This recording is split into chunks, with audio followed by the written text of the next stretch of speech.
sasamahan lang kaming ministro na mag-ayos ng some of his documents.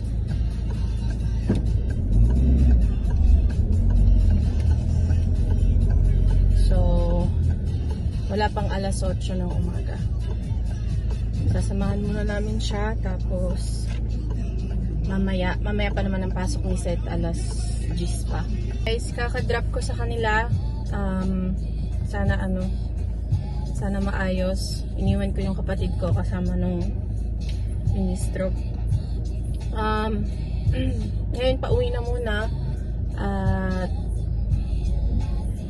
si Seth ay papasok na, kaya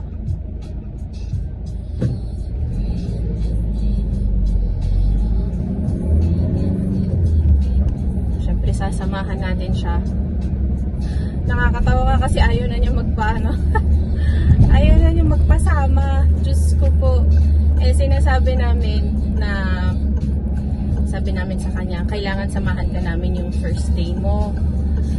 Dahil required yun na ipapakilala yung school sa mga parents, ganyan-ganyan. I-explain yung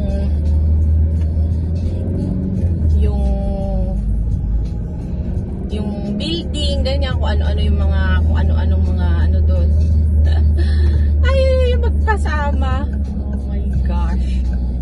Natanong niya, Mommy, will you take me every day to school? Ganyan. Sabi ko, anak, hindi. Pero kailangan ka naming samahan kailangan ka naming samahan the first day.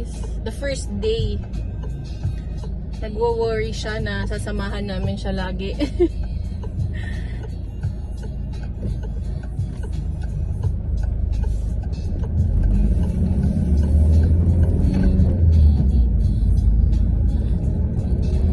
Pero syempre, we have to make sure kasi din na kaya na niyang tumawid, mga ganon-ganon.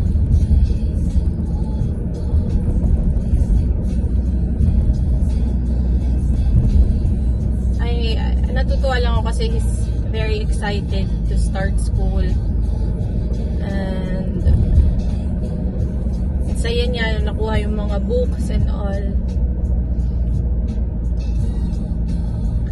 Hinihintay ko rin na ano kaya magiging reaction niya the first day, ano kaya magiging reaction niya mamaya pag uwi. Though ilang oras lang naman kami ngayon, ilang oras lang naman siya, 3 hours lang ang niya ngayon, 3 hours lang ang pasok niya. Hindi ko lang alam bukas kung ilang oras, hindi ko pa na-check.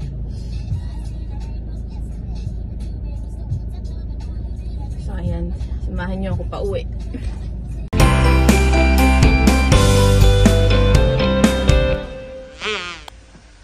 Na, ang anak kong excited. Nakabag na.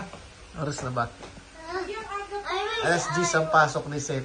9:10 pa lang. We got 9:30. Okay, kuya. 5 minutes lang. Wala pang 5 minutes na lakad natin, kuya. Aga mo naman dun.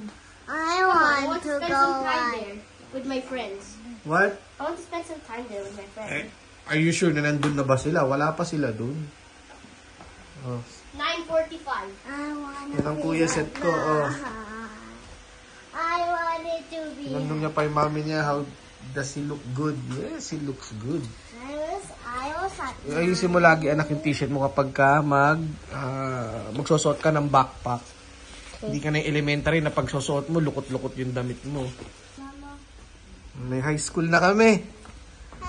Ay, iska. I wanted to be at 9. Itong dalawa naman sa Webes, ang start ng klase. The day after tomorrow.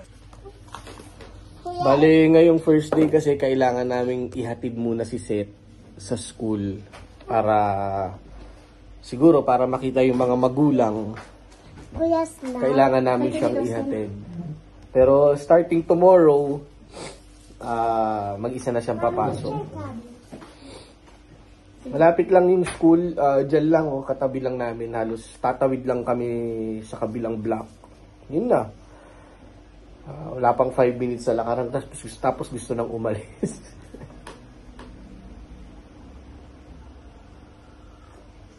Malagin muna ako bago tayo umalis. Okay. Sobrang excited na ni Seth pumasok ngayon.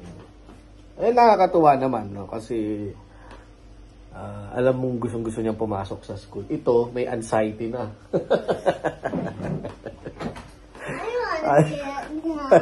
Worried na mag-start na yung klase. Ito naman, excited din. I want to get mine. Ito, are you excited to go to school? No. Why not? You had a 3 months vacation. Ang haba-haba na nga ng bakasyon mo. 3 buwan eh. Dito kasi sa Italy, guys, pag pumasok ka ng grade 1, hanggang graduate ka na ng grade 5 sa elementary, kayo na yung magkakaklase. Wala nang lipatan, wala nang, di ba sa Pilipinas, pag grade 1 tayo, pas pupunta ka ng grade 2, may lipatan. Ganun din sa high school, may lipatan.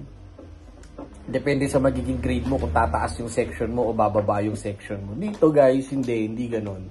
Walang ganun. So, mataas o mababa ang grades mo, mag-stay ka dun sa section mo. Ganun din sa teachers. So, yung teacher mo ng first grade, yung din ang teacher mo hanggang graduate ka. Unless, mapalitan yung mga teachers mo, like, magkaroon sila ng reshuffle na mapupunta ng ibang school yung mga teachers. Ganun. Pero, as long as nandyan sila sa school na yan, yun yung teacher mo hanggang graduate ka na ng elementary. I'm not sure sa high school, may. Usually, oo. Pero, syempre, may mga... Kumbaga si Yana, nung nag-first year siya, ngayon second year siya, yun pa rin ang kaklase niya. Ganun din sa high school. Yun naman ang maganda kasi medyo mas lesser anxiety dahil kasi ako tatandaan ko rin nung nag-high school ako. Lagi ako nagkakaroon ng anxiety kapag first day of school kasi hindi ko alam kung sino yung mga kaklase ko. Eh kumbaga, halimbawa, yung classmate mo ng first year high school ka, nakapag-build ka na ng band sa mga yun, magkakatropa na kayo, magkakaibigan na kayo. Tapos pagdating ng second year, magiging iba yung mga kaklase mo, hindi mo na naman alam kung anong ugali meron yung mga kaklase mo pagdating sa second year, ganun din sa third year, hanggang sa fourth year. Eh dito, hindi. Kumbaga, kung nakapag-build ka na ng friendship or barkada or tropahan dun sa mga kaklase mo nung first year ka, hanggang graduate kayo na yun. Niloloko mo ako Playmate ko tong mga to eh.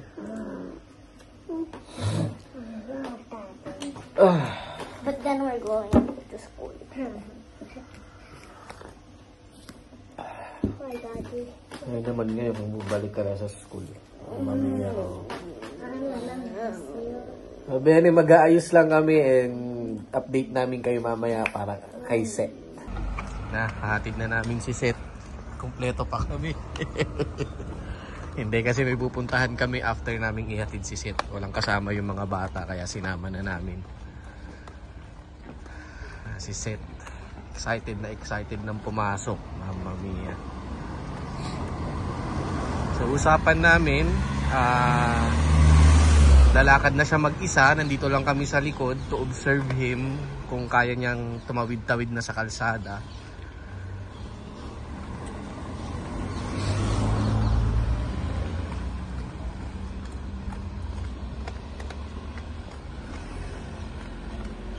Actually, dun dapat ang daan namin sa kabila eh. Pero may bibiling kasi kami, kaya dito muna kami dadaan. Malapit na kami sa school niya. Ngayon lang yung school niya o sa kabila, tatawid lang kami dun sa kabila. Pero bago yun, may bibilhin lang kami dito sa may pizzeria. Bilan namin siya. Anak, kumawa ka sa akin.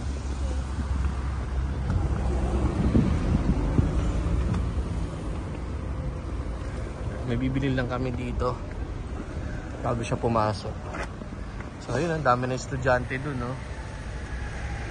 Nag-aabang na pati yung mga parents.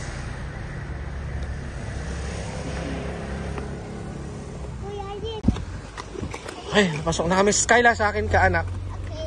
Always kay daddy ka.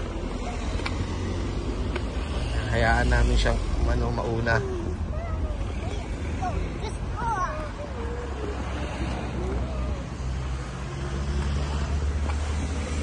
Ano, may okay ka lang?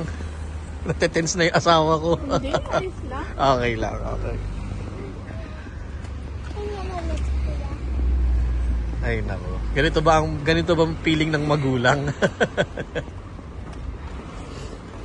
tamang excited na kabado. Wala na si Seth. Nauna na ng tuluyan.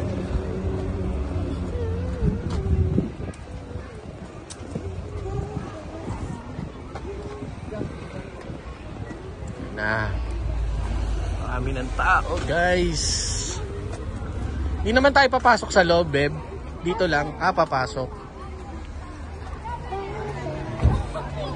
Ayan na si Seth.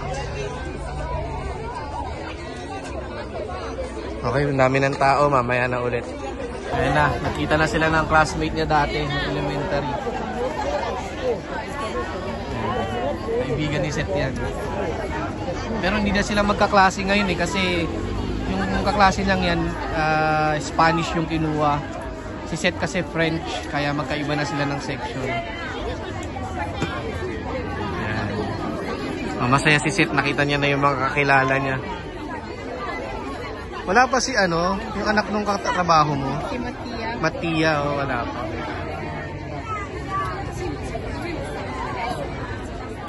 Siguro mga puro first year itong mga to. Okay, pasokan na. Pasokan na sa gate.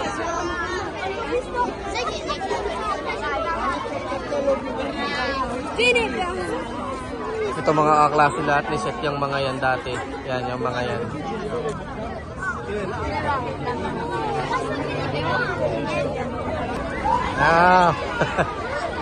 Nakakatuwa naman, grabe.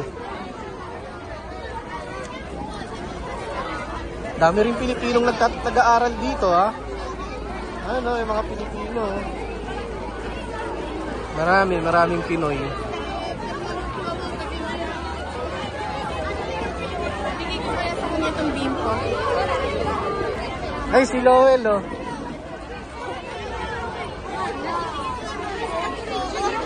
Ano yung mga to? Ciao po!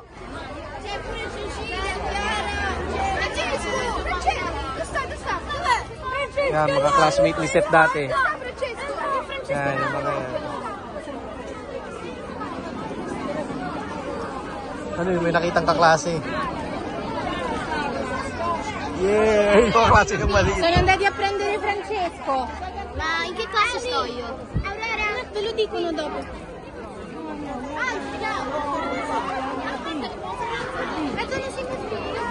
Kasi yan din na nga. Tinawag na si Seth. Ito na yung klase niya. Tara, sunduin na natin si Seth. Mag-aalauna na ng tanghali. Ay, ng hapon. Bale, 12:55 na. Tara, sunduin na natin. Let's see how is his first day sa bilang high school. Ay nako. Kakatuwa lang talaga. Kami nga ni Mia kanina nag-uusap kami. Wala, ang sarap lang sa feeling na meron ka ng high school na anak. And we'll see. Sobrang excited siya kanina. Tingnan natin kung anong nangyari ngayon sa unang araw niya. Okay, dami ng tao. Mga sumusundo. Talagang malapit na silang lumabas.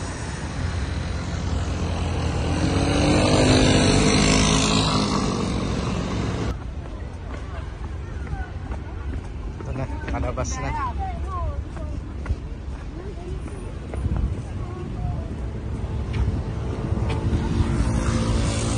No, Seth. Yung sinasabi ko sa'yo anak, wait. Diba? Don't rush. Renny. Okay, tawid. Right.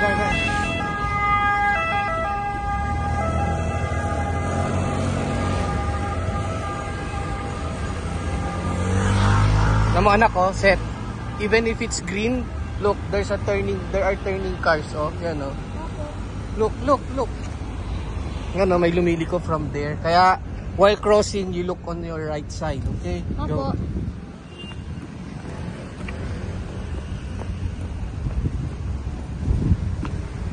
So you think I can go tomorrow by myself? I thought not tomorrow. I could go by myself. Ano na? Kamusta ang first day?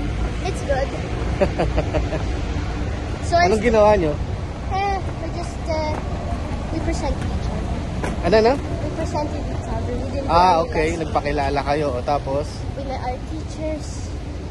lahat ng teacher nakilala mo na? No. We met Ah. French, English. French, English, wala pa? Yeah. Okay. Oh. And then, Kamusta naman mga classmate mo? they're good. Very good. Okay, that's nice. That's good to hear. Bukas mag-isa na lang siya. Please lang. Papasok at mag-isa na lang siyang uuwi. Daddy. Please lang daw. Gusto niya talaga mag-isa na lang siya. Oh, ano pa? Dahil, kwento ka naman ah. Okay. Today was just like halftime, 10 o'clock to 1. Oh. We met a religion teacher. Oh, pero wala kang religion, di ba? Yeah. Anong gagawin mo? Alternative. Ah, may alternatiba pa rin. Yeah, but Okay. I haven't met the teacher. Okay. What else? In my opinion, the religion teacher for me is the best. He's funny. Okay. What else? Laki na ni Seth, oh. Laki na. They gave us our schedule, our temporary one. Anong sabi sa schedule nyo? Anong So- temporary schedule nyo? On Wednesday, Ah, there will be history, geography on period 1. Then, if I remember, it was French on period 2. okay. Ah, may French na kayo sa Mercoledi. Yeah. Okay. Then Italian period 3. Okay. PE on period 4. Then, So, kailangan mo na mag-PE shoes. yeah, Okay. and jogging pants. Okay. Ah, jogging pants, mainit? No, ganyan ka lang na short, anak. Sabi ba jogging pants? Tuta daw. Ah, ang init nun, anak. We're in the gym. Ba't aircon ba yung gym nyo? No, there's nothing. Okay, sige, doorbell na. Hey, I'm back from school. Hi. How was school? It was good. Come on, tell us. Yung sapatos mo, ano na? Ay, okay lang yan, ganun talaga. Rakon tayo pa. Okay. May books ka na ng math. Wala ka pang Frances, pero meron ka ng geography. May binigay ba sa inyong papel? No. Sinulat nyo lang? We wrote it on our diary, Okay. but I do have to bring a couple notebooks. Okay. Couple notebooks, so hindi pwede yung ano mo, yung... Anong notebook, anak, ang kailangan mo? Um, Yung ano, yung nakaganon, yung may filler na binili natin? no, I think it's okay. Hindi, anong notebook nga kailangan mo? I need square one. Square? Meron ka, di ba? Here. Meron ka, di ba? Yeah, there. Okay, so Storya and Geografia. Kailangan natin bumili ng shoes mo for Ah, ito ang schedule niya. matematika. Meron ka ng Ba't matematika. wala kang Lunes, Martes? Ngayon lang. Okay, ilalagay mo sa susunod. Okay. Okay. Anong oras? Dumani Aluna. Okay. Arte, meron What's ka. SG, anak? Storia Geografia. It English. might be one of them, so. Okay. What else? Did you make a friend na? Hi guys! So, nakauwi na si Kuya Seth. It's been good first day of school. And ngayon, lalabas naman kami dahil may mga kailangan pa kaming bilhin ulit para sa school nilang lahat. Tsaka sabay mag-grocery na rin. So, samahan nyo kami. Say hi guys! Hi! Ayun, natapos na namin ang unang araw ng school ni Seth. Actually, mag-aalas 10 ng gabi. Pero ito lang kasi yung oras namin mag-asawa para kami naman yung makanood sa TV. Ayun, so far, okay naman yung experience ni Seth sa first day of school niya. And he's very excited, lalong-lalo na sa French subject niya tomorrow. Kasi talagang pinili niya talagang elective ang French. Ayan, para mapag-aralan. Kaya sobrang excited siya. Bukas, pasok na siya mag-isa. Niya namin siya iaatin. Pero sabi ko nga, o-observe ko pa siya sa paglalakad. Pero parang ayaw. Paano gusto niya, siya lang yung totally pumasok mag-isa at wag na namin siyang tingnan. Ayun, pagpasensya nyo na yung itsura namin ni Mia. Nakapantulog na ako. Nakapajama na nga ako. And, ayun, ikaw ba, May? Ano mo kay set this day? Itong araw na to? Yes naman. Dito mo, pinayagan ko na rin bumili ng notebook niya mag-isa Oo. para nasa niyang, gusto niya na eh. Gusto niya ng Kasi may kailangan siya notebook para bukas na wala kami. Hindi pa namin nabibili. Nagpaalam siya sa amin ni Mia na kung pwede daw siyang bumili dito sa may Chinese store. Dito lang sa may kanto namin. Pinayagan naman ni Mia. At talagang siya lang mag-isa. Hindi namin siya inano. Talagang mag-isa lang siya bumili. Excited. Ang nakikita namin kasi excited na siyang maging independent. Tama ba? Ayan. Excited. Saka ako rin, nasa isip ko rin kanina habang papalayo siya. Ito na siguro yung moment na unti-unti din namin kailangang mag-let go. Oh, correct. Na kung ano yung nararamdaman natin noon na pag gusto nating maging, alam mo yun, independent na feeling natin hindi nagtitiwala sa atin yung magulang natin. Correct. Na feeling pa rin nila bata baby ka pa rin, tayo, correct. baby pa tayo. Oo. Hindi natin kaya. So, unti-unti, baby steps, parang umpisa yan, ganyan yung pupunta siyang mag-isa sa Chinese, ganyan. Gusto kong maramdaman niya na, ano mo yun, kasi pang build up. Kanina nga, nag-grocery pa kami, hindi na namin dinag, hindi na namin sinama. Ano sabi niya? Mami, you told me na, Nag-grocery tayo kanina kasi. Oo nga, nag-grocery nga tayo, sabi niya, sa akin. Nung kukuha na kami ng card, sabi niya, Daddy, di ba, you told me, I will grocery for you. Sabi niya, kapag hindi mo pa kaya, anak, hindi mo pa alam kung ano yung mga dapat bilhin, ano yung mga binibili talaga namin ni Mami. Hindi mo pa alam kung ano yung mga i-consider mo sa pagbili ng isang bagay. Sabi kong ganun. Hindi naman pa pwedeng pupunta ulit sa groceries. Kukuha ka lang, dadampot ka lang ng dadampot ng gusto mo. Sabi kong ganun. May mga considerations kami ni Mami kapag namimili kami. At yun muna yung dapat mong malaman or matutunan. Diba? Hindi, tsaka it's a bit mas mahabang lakarin naman yung feeling ko gusto niya talaga. Alam mo guys, nag-i-start na si Seth. Ito yung napapansin ko o namin ni Mia, nag-i-start na siya na parang unti-unting kumawala sa amin. Parang gano'n. Unti-unting yun nga, yung maging independent, yung hindi na namin siya masyadong isasama or hindi na namin. Actually, pagka umaalis kami, lalo na kunyari, yahatid ko or susunduin ko si Mia, yung dalawang kapatid niyang babae sumasama sa akin doon. Siya may iwan dito mag-isa. Pero kasi ang worry namin lagi ni Mia sa ganun, bawal kasi maiwan ang minor sa isang bahay dito sa Italia nang walang kasamang adult. Ganun.